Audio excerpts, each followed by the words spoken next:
Good morning, my name is Stephen Capaldo. It is Wednesday, April 20th, 2022.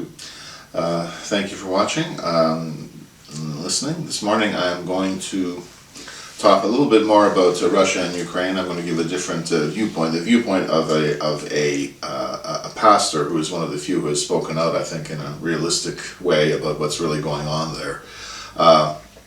He doesn't mention some of the things that I've talked about or other people have talked about, but basically what the point that he's making is that really Russia is not the problem here, and you have to look not so much as Russia being the threat but as what is happening in Ukraine and what is the government of Ukraine doing.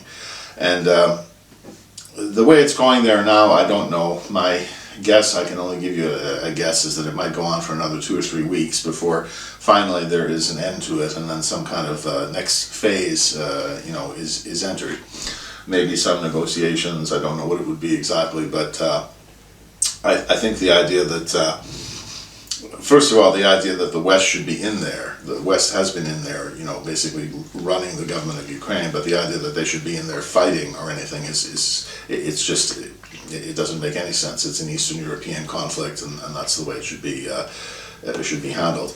It's a shame that negotiations weren't successful. I mean, peace is always better than war, but negotiations were tried, and from what I can see, the West, and NATO countries and the U.S., in back of the government of Ukraine, supporting the government of Ukraine and the biolabs and all the rest of it, they really want to make sure that there's some kind of war. They want to keep that idea going. And I think really that eventually things will come to a conclusion, things will come to a head, and the head will be cut off the snake, so to speak, and then things can move on from there. I think once Ukraine has been resolved and people really start to find out, there's some kind of major disclosure about what really has been going on in Ukraine, and the chaos, of China and other places continues, I think people are going to just they're going to see things the way they are, and we'll have a very bad period for a while, but then eventually we'll have a better period. I mean, that's what we know eventually, that we know God wins. It's just a question of things have to be manifested, in the visible realm and the natural realm, and people also have to speak up. I mean, we can't just sit back and expect God to do everything and we do nothing. So I think between now and the end of the year, you'll have not only a resolution of Ukraine, but you'll also have major disclosure and continuing events. I think between now and the end of the year it will become clearer what the role of Trump would be. There's several roles that he could play. I believe he'll play some kind of role in something, but exactly what it will be, it's kind of hard to tell at this point. But I think within the next I don't know, who knows, but within this year it should be clear. Does he come back? When does he come back? In what capacity does he come back? And does he not come back? Does he leave things to a successor? This type of thing. What have people done? Have enough people awakened? Have enough people seen what's really going on, so that there is some basis for the military to go ahead and say, okay, these elections were not right, and here's the evidence, and there has to be a new election, or whatever the scenario might be. I think all of that that should all become much clearer, by the end of the year. But it takes a long time because you don't have enough people who are awake, and when you don't have enough people who are awake, if you make some kind of radical shift in the situation, paradigm shift, as they say, you're going to have a country of crazy people doing all kind of crazy things. We just heard last night, about these, removing of the mask mandates. That the federal mask mandate no longer has to be enforced. It's optional, and so the airlines and Amtrak, and most of the airlines and Uber, I think, went for this immediately and said, oh yeah, okay, then now they're optional. You don't have to wear them anymore. And I heard a good point made this morning, is that instead of rejoicing that this has happened, of course people are relieved, especially if they do travel a lot. But instead of rejoicing, maybe people should be angry that it went on this long on such flimsy and fickle scientific evidence. The way the whole so-called pandemic was managed, maybe some people should be held legally accountable. And yes, okay, it's good, you can fly without having to wear a mask. But this is this just a little? Are these just little crumbs that the Matrix wants to give people, and while they're looking for another way to enslave them, or what should happen? I mean, people should be angry about this, that it's taken so long, and that something very basic has been done to people. It's been done on purpose, and it's been done to hurt them. So anyway, those are just some of the thoughts of what's going on and what might happen. And I wanted to get back to what this pastor Chuck Baldwin wrote about Russia and Ukraine. It's just from a little bit different viewpoint, but basically making the point is why is everyone always going after Russia? And I mean, if you want to look at something in the text, there's Ezekiel 38 1-6, which gives the names of places that the traditional Christians think are going to be critical in prophecy, but they kind of change the names. Like Meshach is Moscow. Moscow is going to do something bad in prophecy because there's this place mentioned in Ezekiel 38 1-6, Meshach. But you can do that. I mean, that's not really much of a way to determine things. There's a place name in there, Togarmah. It begins with T-O. T-O is the abbreviation for Toronto. So is Toronto another one of these places? So it's Moscow's going to do something, and Toronto's going to do something, and P-U-T is there, which I think is it might be Libya. It doesn't mean that it has something to do with prophecy, but what do we change that into a place called Putnam, and Putnam is going to do something? I mean, it just enters too much into the realm of speculation.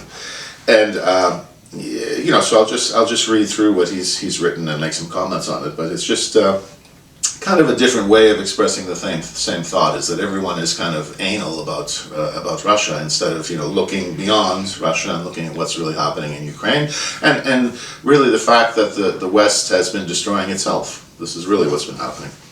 So we'll take a look at that. So this is Pastor Chuck Baldwin. America and Western Europe seem obsessed with the fear of Russia. Never mind that the combined military might of the US and NATO literally dwarfs that of Russia. The West behaves as if Russia is about to conquer the world. No doubt Russia is one of the world's superpowers in terms of nuclear missiles, but if nuclear war is what frightens the West, why are they threatening Russia by surrounding the country with military bases and hypersonic missiles? Why is NATO inciting Russia by violating agreements to not encroach on Russia's borders? Why do the US and NATO conduct military war games on Russia's doorstep? One could get the idea that the West is trying to goad Russia into nuclear war. And this seems to be the agenda. This has been the agenda of the so-called military-industrial complex, for a long time, is that keep people enslaved and keep the nation at war, and if there are domestic problems, start a war. I think this is a good distraction for the people, the evil people running the U.S. right now. Is let's get people's attention focused on support Ukraine, defeat Russia, etc., etc. And I've said a lot on that already. It's just I just wanted to see, to present a little bit how someone else writes it up and explains it. With the U.S. surrounding Russia with bases and missiles, we have not forgotten that Russia is only 55 miles from Alaska, have we? And of course, you have to say Russia is a nuclear nation, so any nuclear nation bears watching. You have to watch a nuclear nation. Any nuclear nation can be dangerous. So it's not that you take things lightly, don't take them seriously, but it's that you really have to look at the real problem. I mean, maybe Russia has this right, I mean, that's maybe starting to occur to some people. It's maybe on this one, what Russia is saying about the events in Ukraine, maybe they've got it right. And it's about Crimea, and it's about the eastern, the Donbass Russian-speaking people, but it's also about the very nature of the government of Ukraine, Nazi nature, and overthrowing illegitimate electoral results back in 2014, and how this government has been doing things to its people, to children, and establishing these biolabs, under the control and tutelage of the U.S. and NATO countries and Western countries. When that comes out, I mean, when people know that, then the situation changes. The picture, how you look at the picture, it changes a bit, right? America and Western Europe should be much more concerned about what they're doing to themselves rather than what Russia might do to them, because the West is destroying itself. And then he quotes, I don't remember if there was a cartoon called Pogo, "We have met the enemy and he is us," right? And that's a good one to say here, is that the U.S. is destroying itself. The U.S. Now is established as a country that nobody takes seriously. Certainly, it's not interested in anything having to do with God. On the contrary, if you want to look at a nation that really has come back to God and Christ in a significant way, I would say it is Russia, more than any other nation. Daniel Webster said it this way: "If we abide by the principles taught in the Bible, our country will go on prospering and to prosper, but if we in our posterity neglect its instructions and authority, no man can tell how sudden a catastrophe may overwhelm us and bury all our glory in profound obscurity." And I'm not saying there aren't problems with the human corrupting of the text of the Bible. I mean, humans have done some things to change the Bible, and so if you don't read it the right way, it can, if you don't really have agape love, and I'm going to talk more about that in subsequent messages, but if you don't read it in union with Christ and in agape love and in a state of regeneration, being reborn of the Spirit, reborn of the Spirit above, if you don't read the text in that way, then it's going to be something that confuses you or maybe makes you very judgmental and legalistic. But the point is, if you read it the right way, there are good principles in it. And I do believe actually the U.S. was and some other countries even, but especially the U.S. was founded on those principles. It's just that very soon after that, the bad guys took over behind the scenes, and those principles have progressively got lost. The biblical natural law, he writes, principles of liberty and constitutionalism were thrown out of Washington, D.C. at the end of World War II. Some would argue that Abraham Lincoln decimated those principles in 1861. And this pastor, he's a bit too controversial in that sense, is that he believes George Washington was, really, a Christian and a patriot and all of that. He really doesn't like Abraham Lincoln. He sort of views him as the founder of the deep state, and, liberating the slaves was just kind of a political stunt for him, because slavery was really a state matter. So in the states that had it, he couldn't force them to get rid of slavery. The other states didn't want it, but maybe they weren't interested, or they didn't care. While the West is fixated on taking revenge against Russia over Ukraine, they don't even seem to notice that they're putting the noose around their own necks. With all the puppeteers controlling political leaders these days, it's difficult to determine the individual intelligence of these leaders. It does appear, however, that the intelligence of Russia's Putin dwarfs that of France's Macron, Poland's Duda, Britain's Johnson, Germany's Scholz, and especially that of the imbecile residing at 1600 Pennsylvania Avenue in Washington, D.C. And to me, it's kind of doubtful if he does actually reside at 1600 Pennsylvania Avenue. Is it actually him? And he's certainly not in control. I mean, that if you watch the recent footage of what he's been up to and how he sounds and what he says, I mean, but anyway, the point he's trying to make is that Putin is no fool, and I think that people should have known that a long time ago, that he's no fool. And even in France, Macron, I think it looks like there's going to be a presidential runoff on Sunday, and it kind of looks, I haven't followed it very much, I admit that, but it kind of looks like he'll come back with a very small lead, but it's going to be very close between him and the populist nationalist candidate. For example, Putin's decision to tie the Russian ruble to gold was pure genius. Could the gold-backed ruble replace the petrodollar? It's not far-fetched. Of all the moronic decisions former U.S. President Richard Nixon made, his decision to take America off the gold standard was his most moronic decision from a constitutional, limited government and liberty perspective. That is, big government politicians, big bankers, and the military-industrial complex loved it. Tying the ruble to gold is an economic game changer, especially considering all of the economic sanctions placed against Russia by the West. Let me put it this way, it's going to be a very cold winter for Western Europe. And he goes on to outline what's been happening to Europeans, and of course now it's here too, the inflation devouring salaries and savings. The energy bills are going up. Macron is in trouble. There might be food stamps, this type of thing.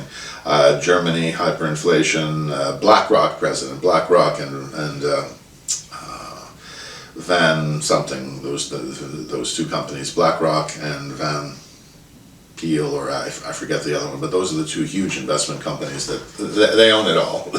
they run it. They've got the money. For the first time, the BlackRock president says this generation is going to go into a store and not be able to get what they want. And then farmers can't afford fertilizer, this type of thing. NBC News has a report out citing multiple anonymous U.S. officials, humorously titled, "In a break with the past, U.S. is using intel to fight an info war with Russia, even when the intel isn't rock solid." And there've been more, leaks and information coming out that really what the U.S. is trying to do is to fight an information war with Russia, and that they know that what they're saying really isn't true, or at least it certainly isn't. That there isn't much information, real information behind it. It's more to get people scared, get them distracted, perhaps influence Putin's decision making. But I'm not sure that that's going to work. I think at this point, I think the conflict is nearer to a resolution in Ukraine more than people think. And people want to come back to the old stuff. Well, or Russia's losing, it's not going well, they don't know what they're doing. And 20 years ago, you might have been able to say that in the earlier post-Soviet period that the Russian military really wasn't so strong. I mean, they had nuclear weapons, but they weren't so strong. But I think now, they've improved what they're doing. It's more focused, it's more targeted, and I think that they're quite capable of executing this operation. And when you hear stuff like they don't know what they're doing, and it's just, I think it's a little bit far-fetched, but it's designed to misinform. The information we get it's not designed to inform. It's designed to do the opposite: to misinform, to disinform, to distract, to take away from the real point. And why does not the U.S. and the NATO and Western countries, why do they not pay more attention to what is happening in their own countries? Well, basically they're trying to destroy their own countries, and this is one of the ways they do it, is they create these situations abroad, or they somehow end up participating in these situations, and try to get the people to rally to their side, even though on the inside of these countries what they're doing is they're destroying the countries. On the Empire's claim last week that Putin is being misled by his advisors because they're afraid of telling him the truth, NBC reports that this assessment wasn't conclusive, based more on analysis than hard evidence. This NBC report confirms rumors we've been hearing for months. Professional war slut Max Boot said via the Council on Foreign Relations, that's a big globalist organization, think tank, in February, that the Biden administration had ushered in a new era of info ops with intelligence releases designed not to tell the truth, but to influence Putin's decisions. And just more, John Sawyers told the Atlantic Council, former MI6 chief John Sawyers told the Atlantic Council think tank in February that Biden's intelligence releases were based more on a general vibe than actual intelligence, and were designed to manipulate rather than to inform. And then this pastor quotes Paul Craig Roberts, says he did a good job this week summarizing the phony Ukraine narrative. It is necessary to understand that there's been no Russian invasion of Ukraine. Russian troops are operating only in eastern and southern Ukraine. The troops serve the purpose of preventing a large Ukrainian army now encircled and trapped from conquering the two Donbass Russian republics recently recognized by Russia after an 8-year delay. The other task assigned to the Russian troops is to exterminate the neo-Nazi Azov militia that has committed atrocities against the Donbass Russians. The process has gone slowly because the fighting is mainly in Donbass, which is populated by Russians, and the Kremlin wants to rescue the people, not kill them. And this is recently you haven't seen quite as much in the mainstream about what Russia's doing, but yesterday it's. They've escalated their war in the East. Well, yes, of course, they're trying to protect those people, right? To protect those people. And they probably have other securities that have been secured, or other facilities that have been secured, like biolabs, and, if there are, underground facilities where children are being kept. Ukraine, I think it's going to come out, has been a big center of child trafficking and pedophilia and money laundering, this type of thing. And I heard the joke. I guess it was a joke that if you want your money to get a good washing, send it to Ukraine, or Ukraine is Europe's laundromat, or this type of thing, because of the money laundering that goes through it. And this place really was known as Khazaria. The Khazarian mafia is in charge of Ukraine and in charge of Israel, and this is kind of the final, I think, operation or final stage before there's a huge, widespread disclosure that goes on. And I'll just finish up. I won't read everything. But Baldwin says Russia has no need or intent to invade Poland, Romania, the Baltics, Finland, Sweden. It's a burden. I mean, they were taking care of these Eastern European and Central Asian republics, for many years inside of the Soviet Union. I mean, it's a burden. Let them take care of themselves. Just keep NATO away. That's all. And they can take care of themselves. Missile bases in these countries can be eliminated with precision weapons from a great distance. Russia sent troops into Ukraine in order to liberate Donbass from Azov attack and occupation and to prevent the invasion of Donbass by a 100,000 Ukrainian army. And then one more, John Stockwell, former CIA operations director.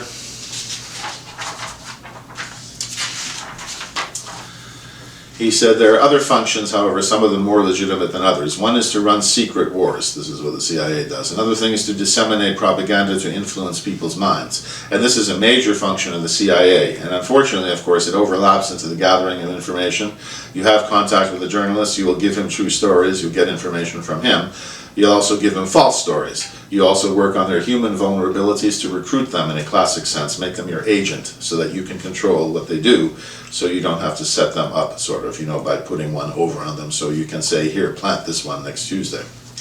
And then the interviewer says, can you do this with responsible reporters? Yes, the Church Committee brought it out in 1975, and then Woodward and Bernstein put an article in Rolling Stone a couple of years later. 400 journalists cooperating with the CIA, including some of the biggest names in the business, to consciously introduce the stories into the press. And then give an example. Well, for example, in my war, the Angola war that I helped to manage, this former CIA guy, 1/3 of my staff was propaganda. I had propagandists all over the world, principally in London, Kinshasa, and Zambia. We would take stories which we would write and put them in the Zambia Times, and then pull them out and send them to a journalist on our payroll in Europe. But his cover story, you see, would be that he'd gotten them from his stringer or colleague in Lusaka who'd gotten them from the Zambia Times. But after that point, the journalists, Reuters and AFP, Agence France Presse, the management was not writing of it, was not witting of it, pardon me. Now our contact man in Europe was, and we pumped just dozens of stories about Cuban atrocities, Cuban rapists, etc. The CIA did this. But we didn't know of one single atrocity committed by the Cubans. In fact, it was pure, raw, false propaganda to create an illusion of communists, eating babies for breakfast. And apparently Stockwell has also said it is the function of the CIA to keep the world unstable and to propagandize and teach the American people to hate, so we will let the establishment spend any amount of money on arms. The so-called defense corporations are multinational conglomerates that have no great loyalty to the U.S. They are, in fact, no longer U.S. corporations, but transnational entities loyal only to themselves. And, well, that's just a little bit of an idea. The United States is cast in the role of Praetorian Guard, protecting the interests of the global financial order against fractious elements in the Third World. Enemies are necessary for the wheels of the U.S. military machine to turn. And then Daniel Webster made a quote many years ago, the Web Dictionary guy. There is no nation on earth powerful enough to accomplish our overthrow. Our destruction, should it come at all, will be from another quarter. From the inattention of the people to the concerns of their government, from their carelessness and negligence. I must confess that I do apprehend some danger. I fear that they may place too implicit a confidence in their public servants and fail properly to scrutinize their conduct. And this, I believe, was in the 19th century. That in this way they may be made the dupes of designing men and become the instruments of their own undoing. And as I said, according to Baldwin, the West is destroying itself. And then he goes on to say that, he talks about Ezekiel 38 and 39, where, Russia, according to most evangelical Christians, Russia is supposed to be a big part of prophecy. But the Gog and Magog prophecy, Baldwin writes, is not identifying Russia. Most evangelicals are supporting the deep state's puppet government of Ukraine because they believe that Russia is the fulfillment of Ezekiel's Gog and Magog prophecy, but it isn't. Scriptures show very clearly who and what Gog and Magog represent, and again, it's not Russia, and you can read that. That's Ezekiel 38 and 39. So anyway, I'm going to stop there. I just wanted to give this information and just show another voice, a pastor with some guts who's willing to speak out about this and Israel and freedom in Christ Jesus, this type of thing, in a way that most pastors don't, and which is the biggest problem. I mean, the problem of the U.S. and Western countries, it's really, it is a problem in the physical realm and the natural realm, but it is most of all a spiritual problem because people have abandoned God. They don't seek His truth. They've given up their freedoms in Christ. And so it's very refreshing to see here, here's one pastor, and I'm sure there are some others, but this is one pastor that's kind of, has some guts to call it as he sees it. So that's Pastor Chuck Baldwin. You can look him up at, I think it's called Liberty Fellowship, but you can, if you're more interested, but at least you get an idea of what his views are, regarding Russia and Ukraine and a few other things. So anyway, I'll stop there, and thank you for listening, and I'll talk to you soon. Bye for now.